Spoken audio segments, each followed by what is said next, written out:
കഞ്ചാവ് കൈമാറ്റം നടക്കുന്നുവെന്ന രഹസ്യവിവരത്തിൽ എക്സൈസ് നടത്തിയ പരിശോധനയിൽ 6 കിലോ കഞ്ചാവുമായി രണ്ടംഗ സംഘം അറസ്റ്റിലായി. മലപ്പുറം തിരുരങ്ങാടി എക്സൈസ് സർക്കിൾ സംഘം പെരുവള്ളൂരിലെ കാടപ്പടിയിൽ നിന്നുമാണ് പ്രതികളെ പിടികൂടിയത്.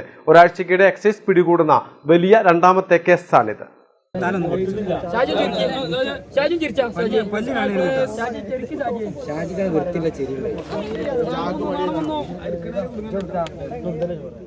അർദ്ധരാത്രി കാടപ്പടിയിൽ നടത്തിയ പരിശോധനയിലാണ് കണ്ണമംഗലം വാളക്കോട പുള്ളാട്ടിൽ വീട്ടിൽ ഷിഹാബുദ്ദീൻ, പെരുവള്ളൂർ വട്ടപ്പറമ്പ് കോടമ്പാട്ടിൽ വീട്ടിൽ ഷാജി എന്നിവരെ എക്സൈസ് സംഘം 6 കിലോ കഞ്ചാവുമായി പിടികൂടുന്നത്. കഞ്ചാവ് കൈമാറ്റം നടക്കുന്നുണ്ടെന്ന് രഹസ്യവിവരത്തിന്മേൽ എക്സൈസ് നാട്ടിലെ പൊതുപ്രവർത്തകർക്കൊപ്പം രഹസ്യമായി നിരീക്ഷിക്കുന്നതിനിടെയായിരുന്നു പ്രതികൾ വലയിലാകുന്നത്. കഞ്ചാവ് വിൽപ്പനക്കാർക്ക് കൈമാറിയതിൽ ലഭിച്ച 30,000 രൂപയും എക്സൈസ് സംഘം പിടിച്ചെടുത്തു. തിരുവങ്ങാടി താലൂക്കിലെ വിവിധ ഭാഗങ്ങളിലേക്ക് കഞ്ചാവ് എത്തിക്കുന്നതിൽ പ്രധാനികളാണ് അറസ്റ്റിലായ ഷാജിയും ഷിഹാബുദ്ദീനുമെന്ന് എക്സൈസ് പറഞ്ഞു.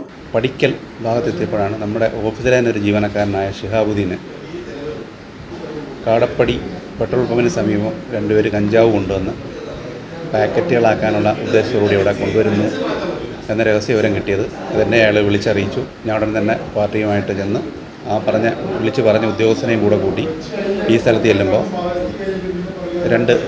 രണ്ടാളുകൾ അവിടെ ഒരു ചാക്കുമായി നിൽക്കുന്നു. അതിലൊരാളുടെ കയ്യിലൊരു പാക്കറ്റ് അത് ചാക്കിൽ നിന്ന് എടുക്കുന്നു, ഒരാൾ ചാക്ക് പിടിച്ച് നിൽക്കുന്നു. അവരെ തടഞ്ഞു നിർത്തിയത് നോക്കിയതിൽ 3 പാക്കറ്റുകളിലായി ഏതാണ്ട് 6 കിലോ 50 ഗ്രാമോളം കഞ്ചാവ് ഉണ്ടായിരുന്നു.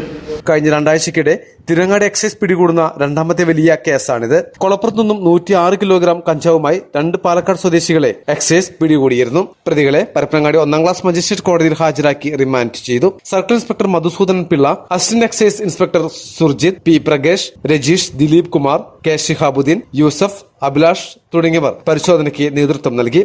മലബാർ ടൈംസ്, ചെമ്മാട്.